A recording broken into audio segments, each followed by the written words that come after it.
ചക്കയെ എങ്ങനെ കറി വെച്ചു കൂട്ടാം?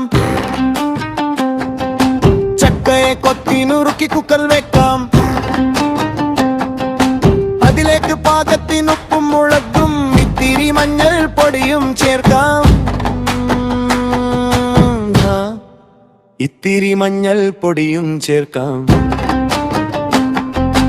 ചക്കയെ എങ്ങനെ കറി വെച്ചു കൂട്ടാം? ചക്കയെ കൊത്തി നുറുക്കി കുക്കർ വെക്കാം. അതിലേക്ക് പാകത്തിനുപ്പും മുളകും ഇത്തിരി മഞ്ഞൾ പൊടിയും ചേർക്കാം.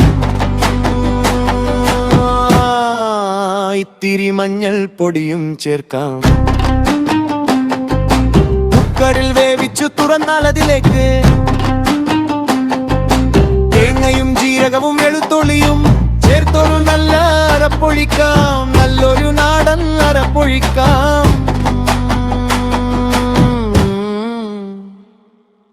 ഒന്ന് തിളച്ചു വന്നതിനപ്പുറം കടുക് പൊട്ടിച്ചു ചേർത്തിടാം.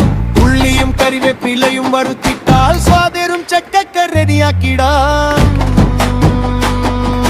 സ്വാദേറും ചക്കക്കറി റെഡിയാക്കിടാം. ചക്കയെ എങ്ങനെ കറി വെച്ചു കൂട്ടാം?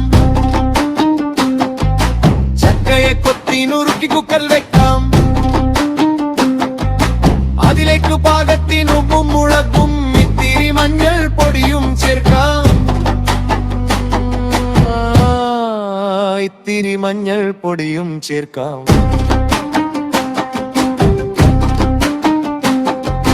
സ്വാദേറും ചക്കക്കറി റെഡിയാക്കിടാം.